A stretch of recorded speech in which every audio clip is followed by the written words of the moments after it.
welcome to Project Recovery, a podcast about addiction. More importantly, it's about recovery. And speaking of recovery, it's brought to you by our friends at Reprieve Recovery up there in Morgan, Utah. It's an all-female recovery center specializing in ladies and getting them back on their road to recovery. For more information, check them out online at reprieverc.com. I'm Casey Scott. That's Dr. Matt Woolley. This episode today is going to be different than other episodes because I'm calling this one Catching Up with Christian. A lot of you might remember Christian Smith. We're going to bring him in right now. Christian Smith, how long do you think it's been since you've been on the podcast? I'm guessing 8 months. 8 months. I remember when you first came on. It's way longer than 8 months. No, because it came in. Was it? We came in originally. He invited me to originally tell my story. Yep. Then we came in a second time and brought daughter. Yeah. Oh, that's daughter right. Sarah, Okay, crazy that's right. Sarah. All right. And which was unique in the fact that we talked to his daughter. That was really fun. About his addiction and what that looked like. And because, this podcast is about recovery. And we say that addiction is a family disease and so is recovery. And we want to make sure that we cover all sides of it. I spoke to somebody the other day in an unrelated situation, but they listen to the show sometimes, and they said they divulged that they have a family member who has an addiction, and they said, until I realized what was going on, I never really understood what you guys meant by addiction is a family disease. And they were like, it is so true that without everybody pitching in, it's not going to get better, but also it affects everybody. Yeah. And you know what that particular family member of theirs said? What? Just exactly what you said to everybody. Hey, this is my problem. I don't know. It doesn't affect you guys. Yeah. What do you care? This is my body. Yeah. I'm not making you do drugs. Exactly. But the truth is, it's wonderful when people spread the word and realize, this affects everybody. So we're all in it, whether you're the addict or not. So we're going to catch up with Christian, and we're going to have an open conversation about some of the things we see going on in the recovery community. Some good, some bad, and just have an open conversation. But before we get to that, I want to share something that happened to me last Friday night. And because a lot of the time on this podcast, we focus the first 15 minutes kind of going through what I go through in my recovery. And that was kind of one of the main things we were going to do with this podcast is I was going to take you along this journey with me, the good, the bad, the ugly, and everything in between. If you'd asked me over 5.5 years ago what my sobriety looks like, I would have told you it would have been okay. The main thing I wanted was just to be sober. I had no idea that my life would be as good as it is today. The relationships that I've formed, the career paths that I've moved into, the things that are going on in my life, it is way better than I ever imagined. Well, your mustache is pretty cool. It is. I've grown you didn't have that before. No, this wonderful mustache. Yeah. And the thing is that, I'm not going to lie. It's fun to be me. I really have a good time being me. I get a front row seat to all the cool events that are going on in the state. Mm-hmm. Not only do I get a front row seat, I get invited. And when I go there, people show me their best foot, and they just open up the doors and let me act like a fool and just do all kinds of cool stuff. Yeah, I agree. It's good to be Casey Scott. And it's so much that it just feels really good. And I never thought I'd get this opportunity again. So the fact that I get to do it means even so much more this time. When I'm out and about and I'll go talk to groups or I'll talk to families and talk about recovery and help people through addiction and try to find that new path to recovery. And so a lot of times I'm looking at life through rose-colored glasses, and everything is just looking amazing. And so much of the fact that sometimes it's hard to believe that my past was what it was.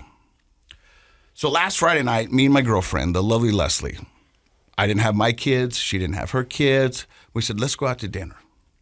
She said, great, let's go. I said, what would you like to eat? She said, Mexican. I said, I got a perfect place. There's this wonderful Mexican restaurant right around the corner from my house. So we get in the car, we go there. There's a little bit of a wait, but that's okay because we don't have anything to do. So we walk in the front door. And as soon as I walk in, I see a couple I know from the golf club. And I go up and I say hi to them. And we're talking back and forth and just talking shop. And then I look up to see who they're with. And the people they are with are also friends of mine or were friends of mine. I'm not sure where we stand right now. I can tell you that I grew up with these people. My mom had worked with them for years. I went to high school with their son. I played football with their son. When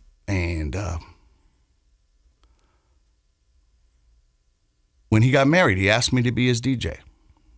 And I was elated.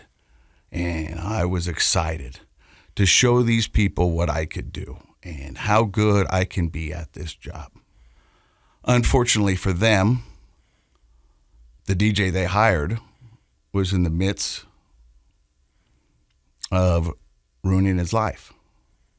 And this friend of mine, who put all his confidence in me and was ready to let me celebrate and kind of host his big day.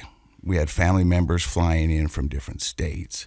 They had this big venue up in Park City rented out. It was an elaborate wedding. It was a wedding for the time. I mean, it was an amazing wedding. Big deal. Big deal. Huge deal. And the DJ they got. And when people set up a wedding like that, they really want everything to go off perfectly, don't they? Yeah. Yeah. I mean, the flowers, the tablecloths, everything. The entry songs, the first dance, the music, and everything. And you think about this. A bride, for the most part, and maybe even the groom, have been dreaming about their wedding ever since they could pretend to be getting married, yeah. You know, and so little. this is the night. This is the night to kick off our lives for the rest of our lives. Yeah. This is the union of two families coming together, starting a new one. And this wedding was supposed to be amazing. Well, it's up in Park City, big venue, probably was pretty nice, huh? And I'm in process of throwing my life away, thinking that I was in control. I was cocky, I was smug, I was belligerent, I was disrespectful, I was embarrassing. I did everything wrong. And we didn't even talk about the wedding when I saw these people. But my girlfriend saw my attitude change as soon as I saw those people. Mm-hmm. And we were all sitting there in the lobby, and they call that foursome to go in to sit down. And so I have time to talk to my girlfriend. I go, they do not like me, and I do not blame them. And I told her a little bit about the situation. And she goes, well, hopefully they see you're doing well. I go, I don't know if that matters. She goes, well, hopefully we don't get to sit next to them. And so? We sat next to him. So we walk into the restaurant. Karma, man. And there are four tops right there, and we're sitting right next to him. Yeah. And that's where you tip the hostess. You know, $20, let's sit somewhere else. But in my head, I was like, I don't want to run from this, because I felt like in my head, if I would have came in and I would have done that, then it seems like I'm running from them, and I don't want to run from them. I'm just joking. That's not your style. But that wasn't my thought process. I'm not kidding you. I was like, how can I get away from this? But then I also said, but wait a minute. So you haven't talked to them since this wedding fiasco. After the wedding, I woke up and remembered all that I had done. Embarrassed and ashamed, I got to work, and I made phone calls. I sent emails, I sent texts, apologizing for my behavior. But I mean, the damage had already been done. Sure. You know. But when you sobered up, literally, you realized, holy cow, I really blew it. I can't believe I did this. Yeah. And this is embarrassing for me, for my family, for my parents, for them. The people at the wedding were people I went to high school with. So, and a lot of people that I had seen for 20 years that were going to see me for the first time, and this is the person they saw.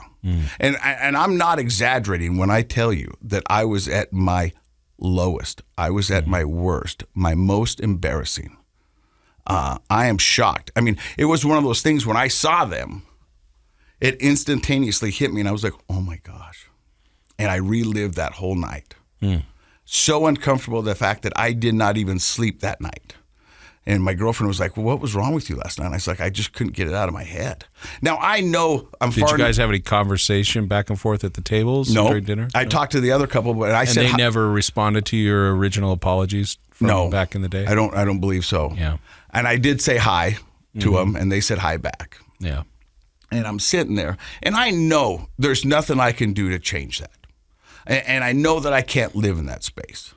But I do have to acknowledge that space. And I do have to accept that there's people out there that have seen me at my worst and do not forgive me and do not want me in their lives. And that's okay. And I'm okay with that. But it still hurts. Sure. It still saddens me that I had a chance to give these guys something special and I gave them the exact opposite. I ruined it. I did everything in my power. So we're sitting there, and I didn't know what to do. So I did talk to the waitress. I said, well, can we get our bill? And while you're at it, can I get their bill too? And she goes, sure. And so she gave it to me. And my girlfriend's like, what are you doing? I go, I'm going to buy them dinner.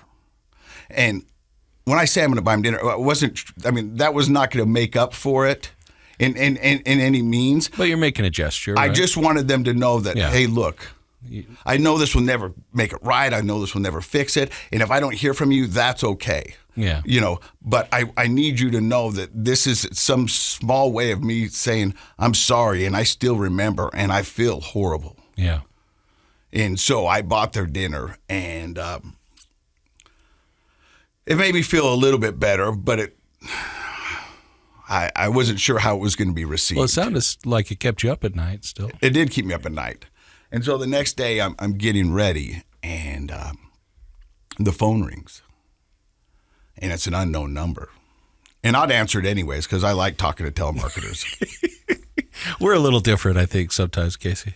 So I pick it up, and it's not the couple whose son's wedding I ruined. It was the other couple. Okay. And he just wanted to say, hey, thank you. That was a very nice gesture. We really appreciate you doing that. And the guy even made a joke. He goes, had we known you were going to do that, we'd have ordered more. Yeah. And I go, I get that. Would have got dessert. Yeah.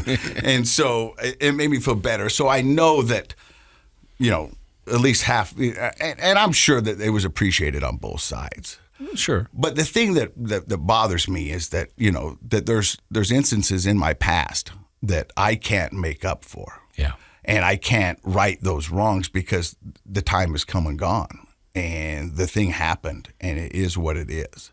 And so I feel bad because this couple, every wedding anniversary, I imagine that my friend's wife is like, hey, remember when your friend ruined our wedding?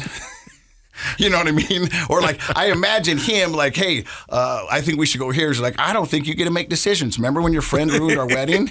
You know what I mean? Those kind of things. She's got a permanent hand up on him. Yeah, you know what I mean? It's like, and I'm the joke in this, Well, maybe, but now you're supposing. You don't know if that's I true. don't. And I don't know if these people hate me. And well, they were a little cool when they saw you, and they're probably harboring some feelings still, but hatred's probably a little heavy. No, I hope for their sake it's not hatred. But then I didn't give them a reason to like me either. No, I get it. And I think what you're saying is like, we can't make up for all the damage we do in life, right? No. And when a person's deep in their addiction, they hurt a lot of other people, and that can't always be fixed. And to some degree, we rely on other people's forgiveness, and they may not always be ready to offer it.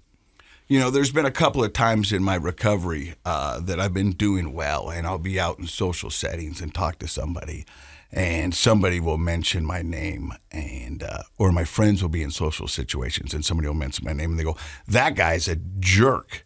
That guy ruined my wedding. That guy thinks he's this, and my friends will do what they can. They go, well, he's sober now, and he's doing the best he can, but I get that. But there's people out there that have a bad taste in their mouth about me, and rightfully so, because I did not give them the best me possible. And that hurts, and I still try to, I don't know how to navigate that world. I know that I can't go back and change it. Well, you can't go back and change it, so what can you do? Well, I can just keep trying to be the best me possible and keep moving forward. And hopefully don't have any of those interactions with other people. And if I do get a chance to see those people, apologize profusely. And I think the apology is also in your daily behavior in a way, right? Because the truth is that's a lesson for their side and your side. You know, people change, they grow, they move on. Sometimes it's for the better, sometimes it's for the worse. What we do know in psychology is people who overfocus on their past have higher rates of regret and depression than the rest of us. And that's typically because we can't do anything about that in the past. So what I recommend is a person, if they're regretting something from their past, they acknowledge it, and then they ask themselves, is there anything I can do about that in the present? Can I bring that into the present some way? Sometimes we owe someone an apology, and it makes sense. I don't think we owe people apologies over and over and over again. If it's sincere, I think one is sufficient. But most of the time we have to say, no, there's really not anything other than an apology I can do in the present except for continue to be my best self. And they may come along someday and feel feelings of forgiveness for you, or they may not. But at this point, that's their stuff to deal with, right? Your stuff to deal with is to say, you know what? All the new people that are going to meet Casey Scott in my lifetime, they're going to have a positive impression. He's never going to ruin another wedding. He's going to always be the guy who says what he means and means what he says, and he's going to be honest and straightforward and act with integrity.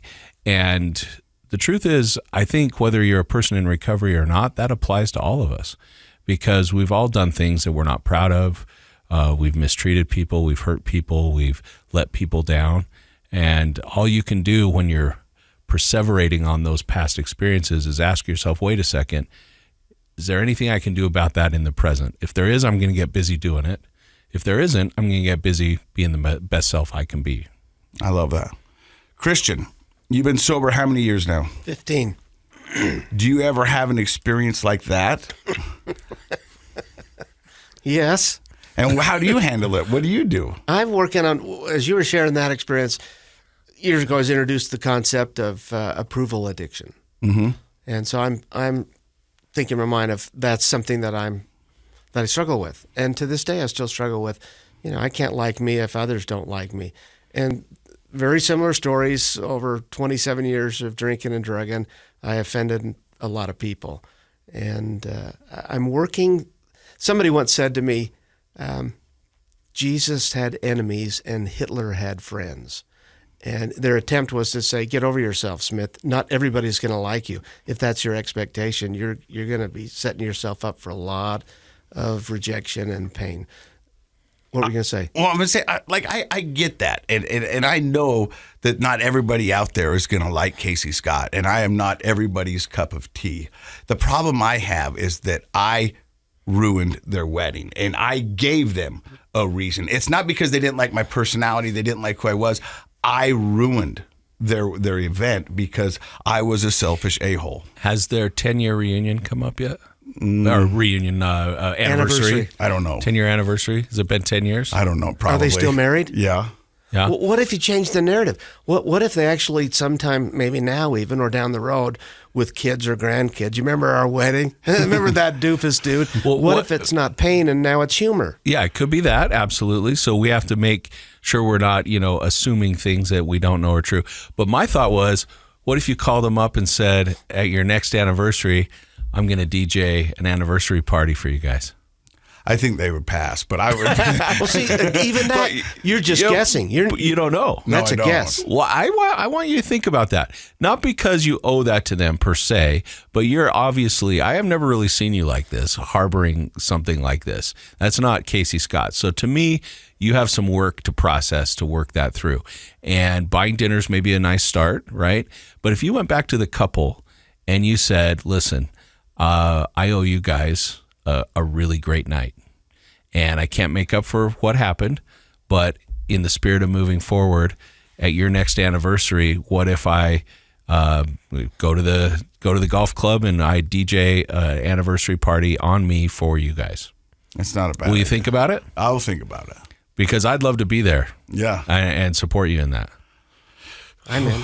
I've known you for quite a few years, you guys correct me, Dr. Matt, and you, Casey, if I'm wrong here, but as you shared that experience, there was a lot of emotion. Yeah. A lot of emotion. It's not the typical Casey Scott. Yeah. Because Because it's an unresolved issue. yeah. And I love what you're saying about like approval addiction. I haven't actually heard the term that way before, but I think I'll put myself in there. All three of us struggle with that a little bit. 100%. Right?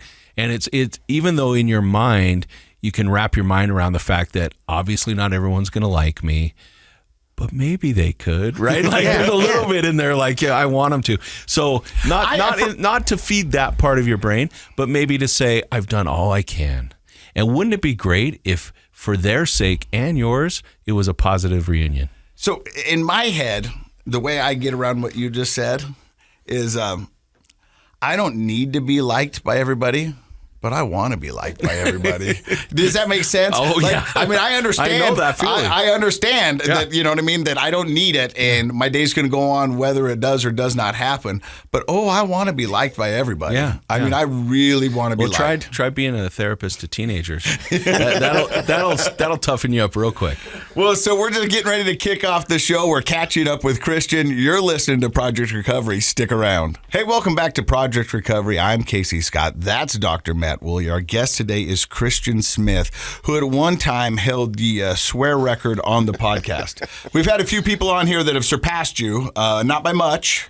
I remember you sitting down, Christian, and saying, hey, I come from a good LDS family. I'm going to do the best not to swear, and then swore like a sailor the whole time. You sure have a lot of judgment, and damn it. Damn it, it offends me. You know, but for a guy I've looked up to my whole recovery, a lot of you guys don't know this, but he was one of the first people I met when I started marketing for Pinnacle Recovery where I went.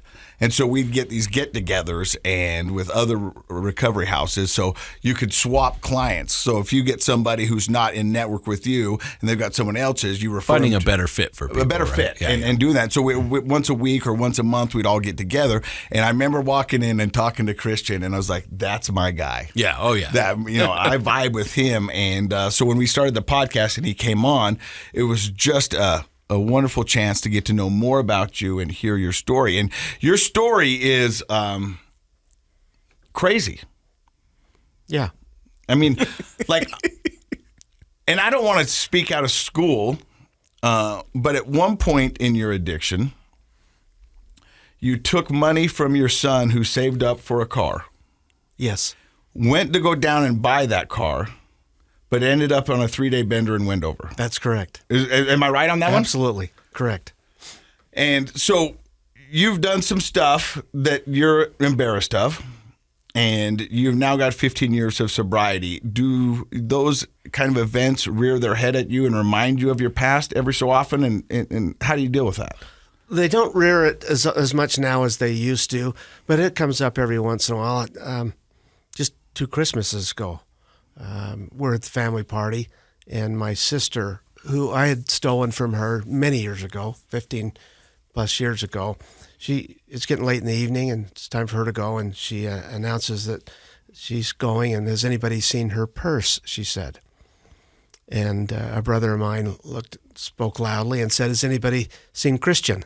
Now, 15 years ago, that would have hurt, right? Because it was true. All those things happen. But at this point, crisis plus time has equaled humor in the family dynamic, and we laugh a lot about it. As I heard your story about the dinner and the Mexican restaurant and the wedding, I related all too closely with too many events in our lives where that happened, and the struggle it is to work through that. I've tried to work so that I know I'm not going to please everybody. But I want to, like you just said a minute ago. I know not everybody's going to like me, but I wish they would, or I want them to. I know I'm not going to please everybody or make amends to everybody, but I would like that to happen. What I don't want is to live my life so that when I'm walking down the street and I see somebody who I crossed years ago, that before they see me, I don't want to be in this position where I feel like I have to go to the other side of the street and kind of avoid them. You want to walk around and hold your head high? Yeah, I do. I want to. By the way, you said something earlier that I want to talk about. Early on in the first portion there, you talked about it's good to be Casey. And some people might interpret that, oh, he's kind of cocky a little bit. What I think I heard you say, because I'm thinking, I like who I am right now. And what that is I am authentic. You are authentic. We see each other quite often. You are not pretentious. What you see with you is what you get today. You are honest. You live your life integrous and accountable and authentic. And I think that's all I'm shooting for. You know, there was years that it wasn't good to be Casey, and it was miserable, and it was lonely, and it was all things that I did to myself. I think people have a hard time with that, though, because you are a public figure. And, you know, Christian and I know you in a different way, and I agree with what you just said. It wasn't always good to be Casey. And I think that might be one of the challenges you have socially that the rest of us don't, not being public figures, is that people have always probably looked at your external public self and thought, oh, it must be fun to have that job, to be a DJ on the radio, to be on TV, to be traveling around the state and doing all these fun, crazy things. So I think it's sometimes hard for people to absorb the fact that there were a lot of years there where every night was pretty tough for you. I remember talking to my brother once, my older brother Yancey, and talking about, you know, me doing these things. And he goes, and this is when I realized what a family disease it was. He was like, you don't know, huh? And I go, what are you talking about?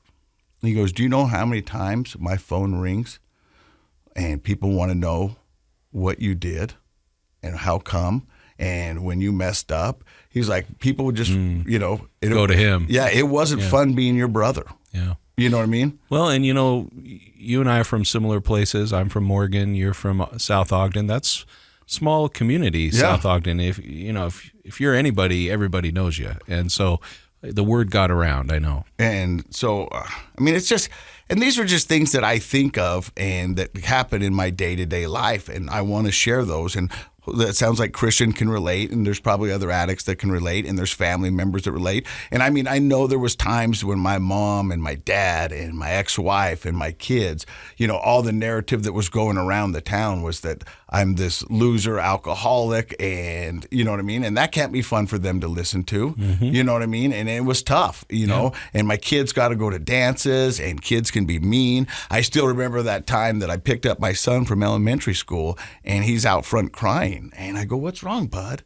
And he goes, these kids just stood around me. He goes, your dad's an alcoholic. Your dad's an alcoholic, you know. And the fact that my son had to go through that because of me breaks my heart, you know. And so that's what I try to do every day, is put my best foot forward so my kids don't have to answer for my mistakes. That is something that my kids should never have to do, is answer for my mistakes. Yeah. But it is a family disease. Yeah. And that's part of being part of the family, the good and the bad. And so, I mean, it is what it is. But I don't want to talk about me anymore. I want to talk about what's going on in the recovery community. So I thought I'd bring in Christian. And you've been in the recovery community for 15 years. You've owned recovery centers. You work for a recovery center. You're very vigilant out there in the recovery community world. And I think you're an elderman when it comes to recovery, where people look to you for advice because you've been in it so long.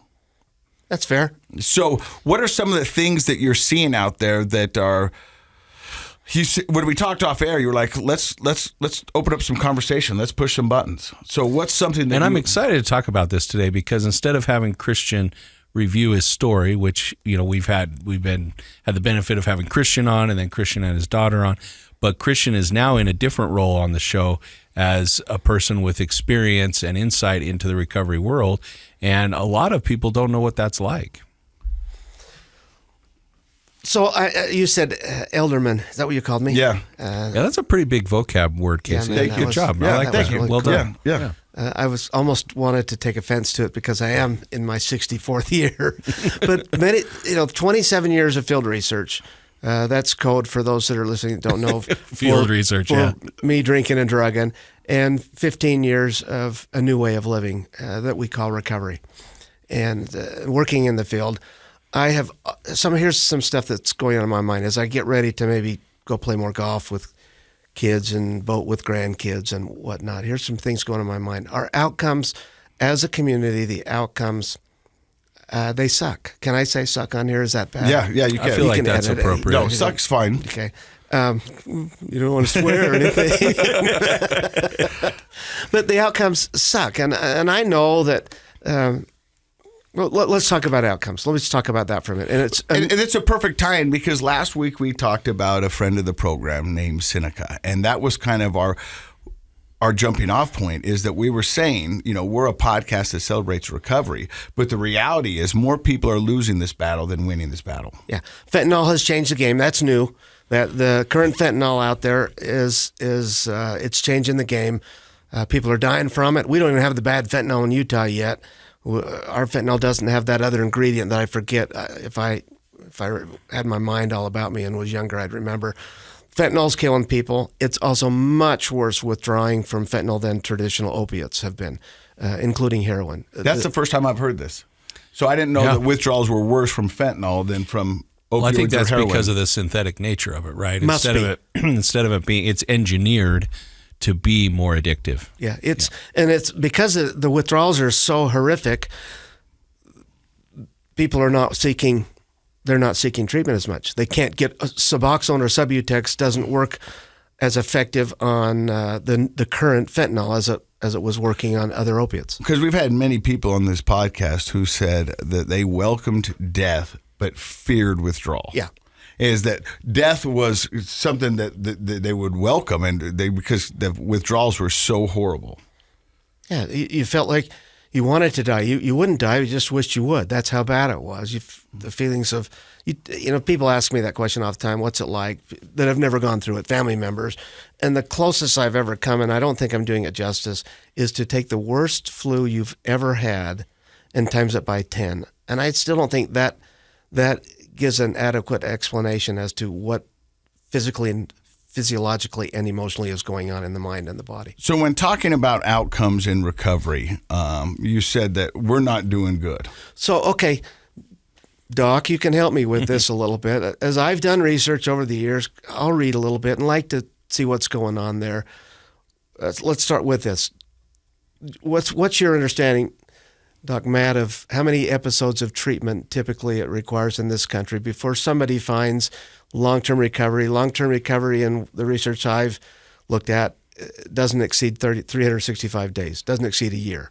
How many episodes do you know what the literature is saying? Well, that's a good question. From what I've read, it's anywhere between 3 and 7. But you tell me. Yeah, is that right? 7. Seven is the number that I Yeah. see. It's 3 on occasion, but 7 is the number, depending on age and all that. 3 to 7 treatments or 3 to 7 relapse. relapses? 3 to 7 treatment episodes. Yeah, so that means there's a relapse in between. Yeah. So we're somatic, same thing there. And I've asked myself, why is that? And many times clinicians will say to me, well, it's the addict's fault. They didn't want it bad enough. And there's probably some truth to that, but we're using... It's a little blamey though, right? Yeah. And I think we haven't had the modalities used to treat it, haven't changed a lot since I've been in the business. The newest modality that I'm familiar with treating trauma is EMDR, but EMDR's been around for a long time. Mm-hmm. And so I've been thinking, what is it? What can we do to increase our outcomes? Because if this was a medical procedure, we wouldn't be allowed to do it. Right. There's too many fails. You and I talked about airplanes, didn't we? If 70% of the planes were crashing, that airline would go out of business. Yeah. Yeah. If your tagline was 30% of you will get there, fly Recovery Airways. We're all renting cars. So that takes this. That's how many episodes, and the outcomes. The high end I've seen is 14%. 14% of people that do traditional successful. Again, success being recovery or sobriety for a year. I don't think they can measure much longer. There than are that. some longer term studies, but the numbers don't get better in longer term studies. Okay. All right. So those are our outcomes. Lots of episodes. It's expensive as all get out to do it. It's financially taxing on the family, thus breeding more resentment within the family dynamic to the person struggling with the addiction or alcoholism. And then if they do get into treatment and it's 7th time the outcome, 14%. And so I'm thinking, what can we do as a community to improve those outcomes, knowing that the the agency of a given client. They get to decide. They get to decide what motivates them to come in, what their willingness is. And sometimes maybe it's just 7 treatment episodes is what it took for you to burn every bridge you've ever had in your life. And finally, there's nowhere else to go but kind of creating a rock bottom, so to speak. Yeah. So Casey's situation is unique because you've only been once to treatment, and thankfully you're still in sobriety. Never relapsed. Haven't relapsed. How many has it been for you, Christian? I did 3. I did 3. And I know there's people listening to this podcast who are so frustrated with their own personal family dynamic because they've got a son or a daughter or a husband or a spouse or a sibling who's on number 13. Sure. And comes to them and goes, this time for sure, I really want to go back to treatment again, this time for sure. And they have to ask themselves, how do we support this? Because the evidence previously has shown it's not going to work. And I'm trying to come to a place, and I would love your guys' opinion, of where does a family member go at that crossroads? I have a couple thoughts, couple theories. One is, why is rehab so expensive? Why is treatment so expensive?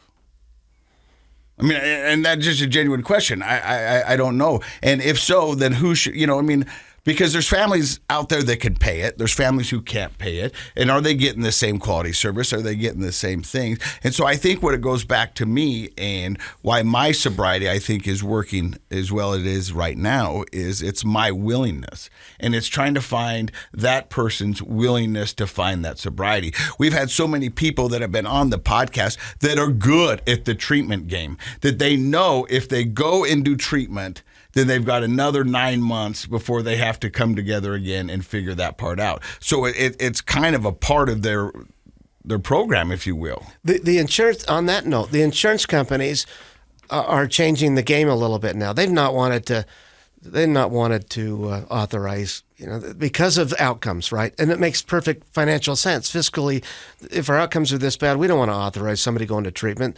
There's no profit in it for the insurance companies. But there's some insurance companies right now who are putting caps on stays. I'm sure how they're doing it, but there's one right now that says if we will not authorize more than 3 treatment stays in a 12-month period. Really? Which is helping. But that's not new in healthcare, and in mental health especially. They will cap things like you can have 6 therapy visits if you have something like obsessive compulsive disorder, which is a chronic issue. So, I mean, them capping it is an unfortunate thing that's happening, but that's not a surprise to me. And it might not be unfortunate. Why do you say that? Because it might be to that person that you just described that's been to treatment multiple times and sees it as hey, I can go back to treatment. Maybe get 9 months, I think is what you said. And then when it goes bad again, I'll go back. So I'm not sure it's a bad thing. It's problematic for business. So what you're saying is if the person knows this is your last chance, then it might sober them up, so to speak. What about motivate them? Improve their motivation so that their willingness to change. I don't know. Like I love your optimism. Yeah, I love it. I just don't know if that's how it works. But I mean, I guess we should track those insurance companies and see if they change the bar a little bit. But I would be surprised. Here's the thing with me and recovery. We say it on the podcast all the time. There's 100 different ways up Recovery Mountain. You got to find the one that makes sense to you and that will work for you. And so I think it needs to go back and how do we do that? How do we get somebody who's ready for recovery? How do Odyssey House, Wasatch Recovery, Pinnacle Recovery, Brighton Recovery, Reprieve, all of these places will work if you want them to. All of these recovery places will work. I always go back to the dumbest thing, but when Rocky beat the Russian, he trained up in the woods. Drago. You know what I mean? Yeah. And he didn't have any of the fancy stuff that Ivan had. He just had the nuts and bolts and the will to win and the will to want it. Mm-hmm. And for me, that's when anybody asks, well, how do you get sober? I go, do you want it? So motivational interviewing is a type of therapy that was developed for that exact question in addiction. That's where it came from, is trying to help motivate people to find that switch within themselves to own the change that they want to see take place. And in therapy, that's a very useful tool, because if I had a conversation last night with a couple and they were wanting me to give them the solution for them to fix the issue that they were in for. And I have great solutions, and so many good solutions. Yeah. But guess whose they are? Yours. They're mine. And so it's not that I'm withholding information, but you have to help prepare people so that they choose and they own it. It goes all the way back to Socrates, the Socratic method. Are we able to use questions to help people find the answers for themselves? So I would say, in part, psychotherapy might be part of the solution to helping a person prepare, not just recover, but prepare to benefit from recovery. And I think that goes, like, we're talking about, like, I like your analogy. I've said it a lot myself. There's 100 different ways up Silver Mountain. Maybe the problem with that, though, is that we actually need lots of different modalities operating all at once, because what we know, and Christian, you see this in working with addicts all the time, there's a lot of different reasons why a person is in there and struggling with their addiction. And so if we don't understand those, we're being naive. We're sort of saying, hey, do this 12-step program, or do this ice bath program, or do this whatever program, and that will help fix you and keep you sober. But do we really understand why they're an addict in the first place? Remember the guy we had on the podcast who was in prison for auto theft? And he goes, I'm in prison for auto theft, and stealing cars isn't my problem. I'm a heroin addict. Yeah. He goes, right. But I'm in here, and they're making me do all stuff for auto theft, and I'm a heroin addict. But extrapolate that one level further. He's not even a heroin addict. He clearly struggles with heroin, but that's still a symptom. And if people that are listening to your radio show, the drugs and the alcohol, those are not the problem. They're problematic. Yeah. But they're not at the core of the problem. And a good treatment regime would include finding out what hurts so bad at the core. Where did it come from before the addiction started? I remember sitting in Pinnacle Recovery, and my counselor goes, hey, you want me to blow your mind? And I was like, yeah. He goes, drinking's not your problem. I was like, I'm pretty sure drinking's my problem. That's why I'm here. He goes, no, your problems are your problems, and drinking was your solution. Now it's become problematic. But until you want to unpack that backpack and figure out why you're doing what you're doing, then you're probably not going to get better. And so I think that's 100% it, is that, so many times in the elder generation, they blamed the alcohol, they blamed the drugs, and they blamed all these stuff. And yeah, it does become a problem, and the addiction is a disease and all that other stuff. But until we get down to that root cause of why you're doing it, yeah, it's not going to take. Under most stressful situations, that neural pathway is going to be lit up again, and you're going to go back to revert to that coping mechanism. We've on the show over the last 4.5 years, we've had people talk about their anxiety that was never treated, their trauma and traumatic experiences, their other mental health issues. There are so many different reasons why we self-medicate. And in the state of Utah, we have every type of addiction, but we specialize in a few. I would say sugar and caffeine. That's one we specialize in, with all the drive-thrus and the soda pop shops and all those kinds of things. Pornography. Pornography is another one we specialize in, unfortunately. And if you think those aren't powerful addictions, then you don't really understand what addictions are. I recall the first time I ever worked with a food addict. And this person was spending upwards of $300 per day on drive-thrus. Now, that sounds like you're doing coke or heroin. Like, that's inexpensive, and it was in many ways just as damaging emotionally and physically to the person as doing a street drug. So there are reasons why a person may choose cheeseburgers or pornography over heroin, but the underlying problems have to be identified and addressed, I think, for a person to really benefit from a treatment program. Which takes me to the treatment programs. There's a lot of them in this state and across the country.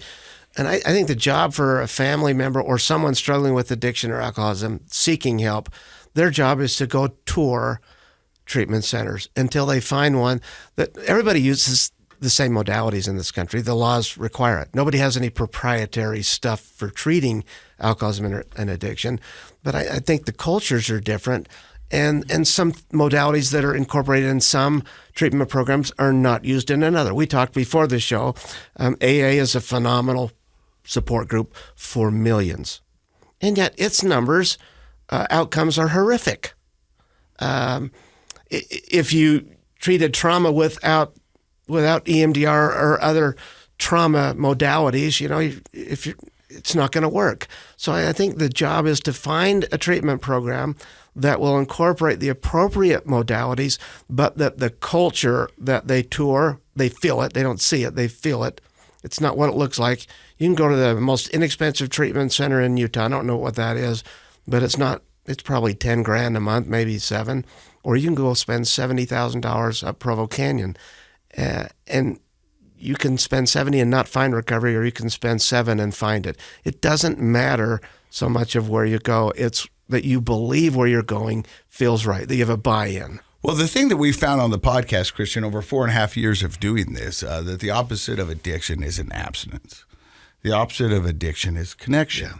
And finding that connection, finding that tribe, finding that community is just as important. I remember when I was sitting up at uni detoxing and had to call my mom and have her go check a couple of rehab centers to see which one would probably most fit. And my mom went to 3 different ones and came back and said, you know what, I don't think this one's your style, but I think you're really going to fit in this one.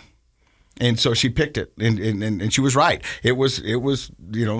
Second to you picking it yourself, probably not a better person on the planet than a mother who knows her kid. But I think so many times when we have addicts in crisis, we want to take the first person that says yes.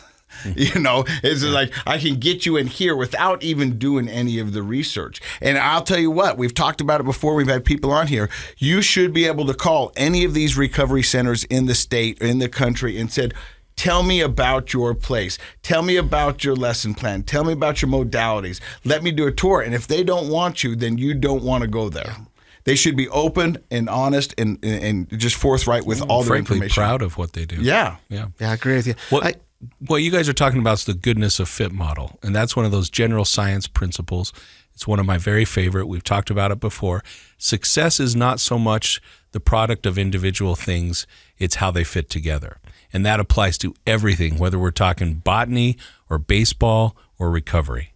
And so I think what you're saying, Christian, is help yourself, help your loved ones by trying to find the best fit, because these different centers are essentially going to offer a lot of the same things, but the culture, and like your mom was saying, Casey, this one feels like Casey, and I would imagine the others that she ruled out also had similar, if not the same, modalities and professional people and all of that, but there was something about that center that felt like the right fit for you, and in fact, it was.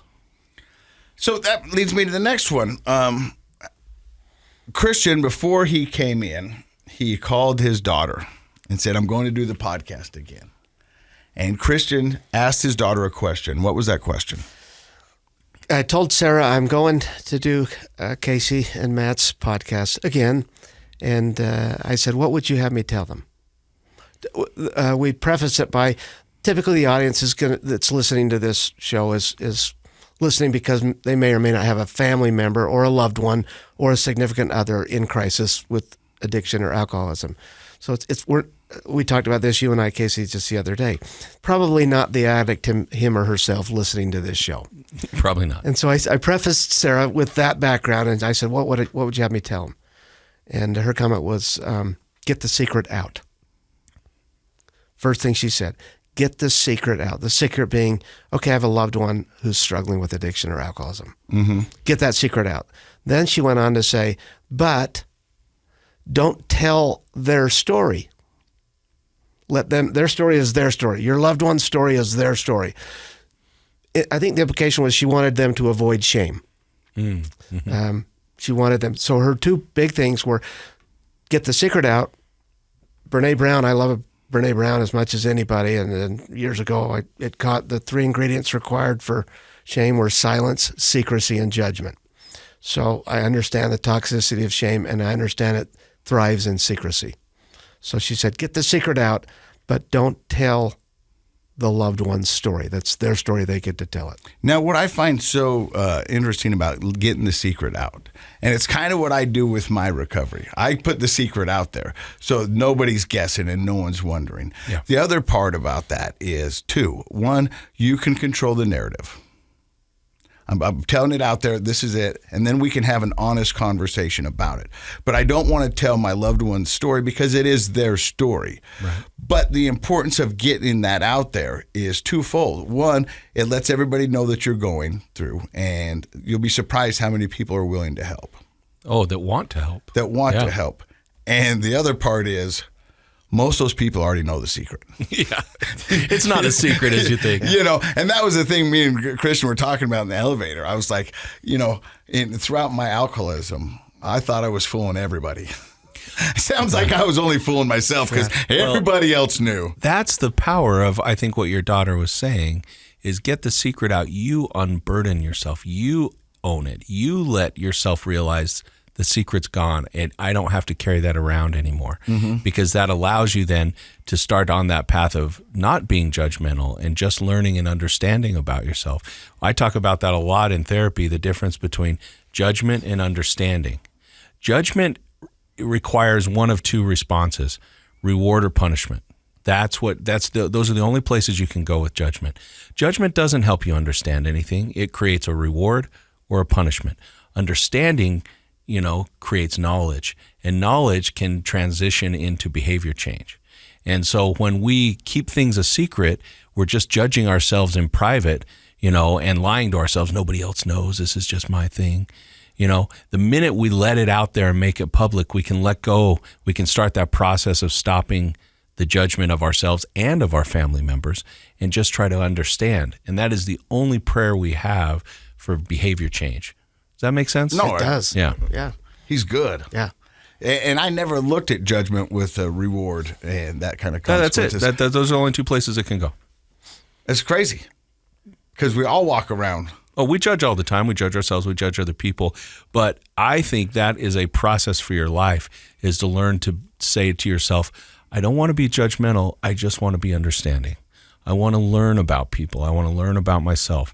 I want to learn about dynamics. If I can understand my world and the people in it, then it opens up so many possibilities for positive behavior and change. If I'm just judging, it's rewards and punishments. Think about this statement, help me understand. It's a great statement. In all situations. If it's authentic, if it's real. Yeah. I mean, you don't want to. I mean, some people will say those things and they're there to. They're condescending. Yeah, they're going to judge you. But if you've ever been on the receiving end of a statement like that that's truly authentic, it'll almost bring tears to your eyes, because that person, the empathy that they evoke, it's just beautiful. And that's where change happens. You can see that happening really effective in the dynamic where the family is now in total crisis. It's the family disease. And when we, at least when I say addiction, alcoholism is a family disease, I'm not implying that all members are engaging in the substance use. I'm implying that all members are feeling the effects, negative effects of the individuals struggling with the substance abuse. So I'm not trying to point fingers and whatnot. No. Now I just lost my train of thought. Is that terrible? The effect it has on everybody. That's what you're talking about. Oh, shoot. But I've got something else for you. Because you are on the front line of the recovery community, a lot of times answering the phone, talking to family members, running groups of family members inside Wasatch Recovery. What is something that you're surprised that you still have to answer the question to when people come to you? Is there a question? Is there something, a concern that people ask? And like, the thing is that for me, is like, and I don't want to put my mom on blast, but she was so kind of naive. It was like, well, thank God we'll never have to do this again. And I'm like, well, and she's like, what do you mean, well? And I was like, I don't think you understand the disease and how complicated it is. You know what I mean? Unfortunately, I hope it's a one and done, and that's my goal, and that's what I'm shooting for.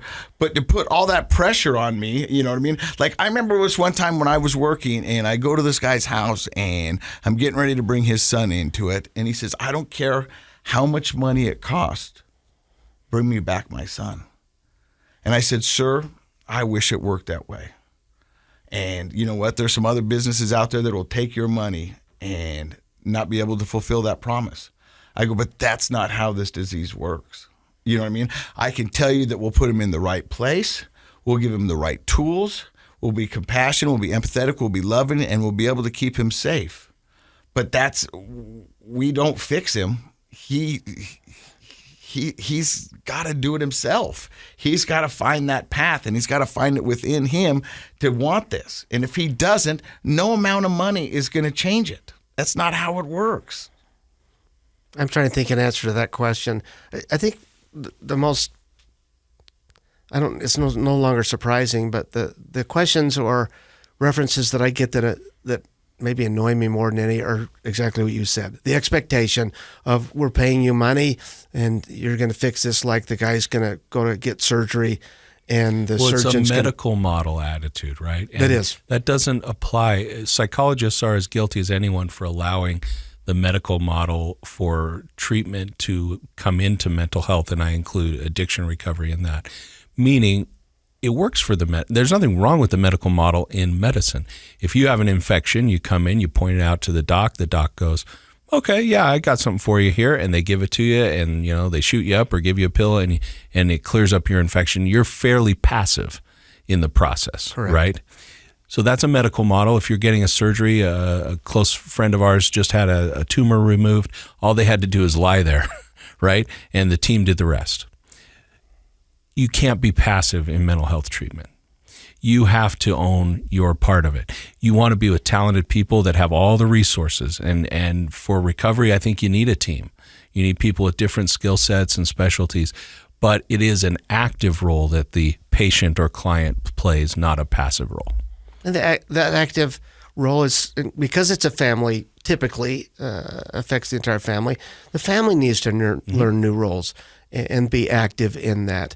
Let me try something on you, Casey. How many kids do you have? Three. Three girls? 2 girls, 1 boy. Okay. How old are they? 19, 16, and 13. Okay, let's take 13-year-old. Boy or girl? Boy. What's his name? Bowden. Would you give Bowden heroin? No. Why? Well, because it's not good. Okay. True, but that's not really why. Keep digging deeper. Why won't you give, what's his name? Bowden. Why won't I give him heroin? Yeah. Because it will kill him. That's true too, and I believe you believe it, but why? Why do you want to kill him? Why don't I want to kill? Because I love him. There. And here's what I'm uncovering in the last few years that is really powerful to me, is the second we can get our people who are wanting a different way of living, who don't want to blow up their lives anymore by self-medicating with mood and mind-altering substances, the second they can come to this place where they can look themselves in the mirror and say, I love you, it's over. Yeah. Because you will never give Bowden heroin because, yeah, it's bad and it's going to hurt and possibly kill him. But at the core, you're not giving it to him. Why? Because I love him. When I can look myself in the mirror and say, I'm not putting poison in my body anymore because I love me, the game is over. Now we can go meet with psychotherapists, psychologists, psychiatrists, and start really getting to the core of what was hurting so bad and still hurts, and begin making resolution with it. Oh, I love it. That was some good therapy. Well done. I'm serious. That was amazing. How much insight do you have now about that? I got chills. Yeah, I can tell. It was. You made this the guy who's never at loss for words lost for words. What? What is it? What am I missing here? And it's because I love him, man. Yeah. And I wouldn't do that to somebody I love. And we have the hardest time. You don't have any trouble, I know you, loving Bowden that much. But we all struggle sometimes loving ourselves that much. I asked a group just the other night. I was just doing a little, what do they call it, psych ed group. There's a lot of folks in there. And I asked the question, I was with Todd Sylvester, in case he's listening. Yeah. I was with Todd, and we asked the question, what, on a percentage of 0 to 100, as a human being, what percentage do you value you at right now? And so we went one by one. And, the first couple were, 40. As a human being, my value is 40%. We got somebody as high as 70, and comes to a gal, female client there, and she quickly said 100, which, by the way, is the correct answer, right? Going along this lines of love. our value, even that addict struggling in the trenches, living under the viaduct right now, their value as a human being does not change. And so I'm really coming to this place where find a treatment program that will incorporate all the evidence-based best practices to deal with the underlying issues, the trauma, the thinking errors, belief systems, but incorporate in that some method of helping people understand even when you and I were when we were really and life was bad and we were making some really bad choices, our value never changed. As a human being, our value never changed. We put this label on it that we are not valuable, which was hogwash, it's thinking error, and then incorporate that with, I'm going to learn, figure out to live my life so that I can look that person in the mirror and say, I love that person now. And then the game's over. Well, I think that's an amazing place. How do we get the public to feel that way about the people living under the viaducts? Because I agree with you 100%. Another general science principle is Occam's razor. The simplest explanation is usually the most correct. And that's a simple and very correct explanation. We no matter who we are, our value is 100% as human beings. How do we get the public? Well, it goes back to, what they say in the recovery, love the addict, hate the disease. But sometimes that water gets so murky that you can't differentiate. You know what I mean? But the reality is we need to, because the person you love is still there. The person that was your baby boy or your baby girl or your husband or your father or whatever, that person is still in there, but the disease has clouded you and given you the judgment. Right. And you know what I mean? And then you've only got two answers there. You know what I mean? If there was more understanding of what was going on, then I think we could get there easier. Yeah, I like that. I do think that lends itself to those of you who are listening that are in that place where you're so angry, rightfully so, with your loved one, or you need your own therapy. Sure. You ought to be going out there and finding your own individual therapist. Al-Anon. To work, whatever. Al-Anon's wonderful for that. Work on that, because that judgment, I love because you're dealing with trauma, right? If we love somebody that much and they're in the depths of their addiction, that's traumatic for us because of that loving bond we have with them. We do need help and support. It's not just their problem, it's our problem. Right. We had Lizzie Dankers on, who runs Action Recovery up there in South Ogden. And, she was talking about when she started to get into the world of recovery, and a therapist told her and her husband, says, either you guys do this together or you'll end up apart, because she's going to grow and move and you're going to stay where you are. And that's not going to be good for your relationship. So this guy who never had an addiction problem, a wonderful guy, went okay and started going to therapy and started doing it. And now they're killing life, and just doing wonderful things. But you're right. There's so many times, like I remember, and once again, I'm throwing my family under the bus, but right out, it was like, hey, so we were in a family group up in recovery, and my older brother comes and my mom, and the guy stands up and goes, hey, your family members in here working on themselves, and this would be a good time for you guys to work on you as well. My other brother goes like, I ain't got a problem. Yeah. And I'm like, okay.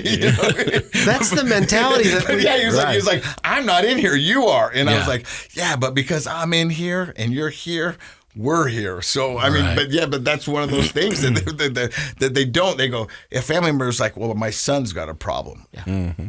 Well, we should change the verbiage on, we've got a problem. We have a problem. We've got a problem, yeah. I can't count how many times people will take their loved one to treatment, drop them off, and almost leave with the words you said earlier in the program, fix him. Yeah, oh yeah. We have a problem, Dad. You're smack dab in the middle. You may not cause it. We talked about this probably before. I'm a big believer in the Al-Anon 4 C's. You didn't cause this, Dad, Mom, significant other. You can't cure it. You can't even control it, although you tried. But dadgummit, to a T, y'all contributed to it. So find the role. That's straight shooting. He's so good. So good. But the 4 C's, do one more time. So you didn't cause it. You didn't cause it. Family member, wife, whatever, you did not cause this. You can't cure it. No. You can't control it, although you did. Everybody tried to try. You all tried to control it. But you all contributed. But in a way, and they did ways they didn't even know. Sure. Not deliberate. But without proper treatment and experts from professionals, you're going to repeat those patterns again. And too many times the love, you described that pretty good just a minute ago.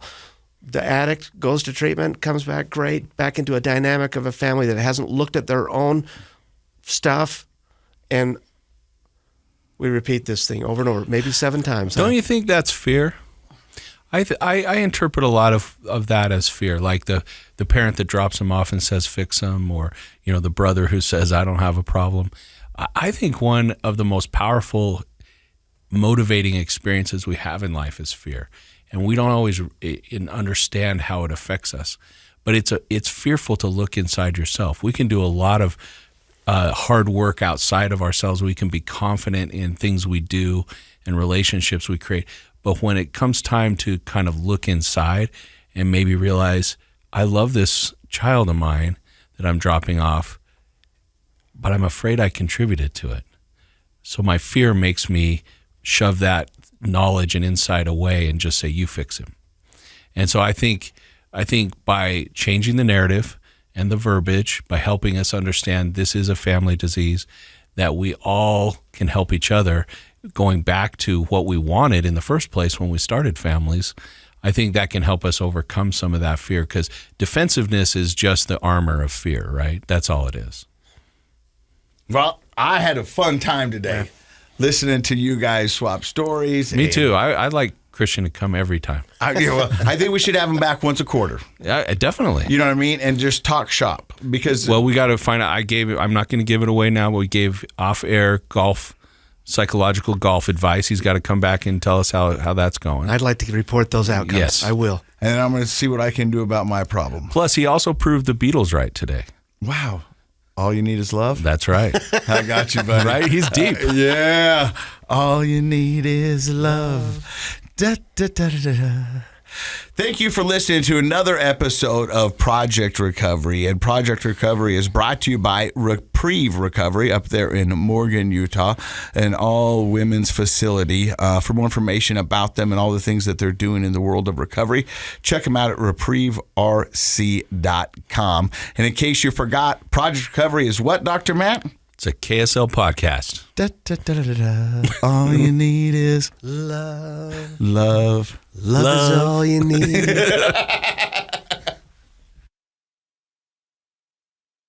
That was fun. That was fun. Thank you for letting me do it. That was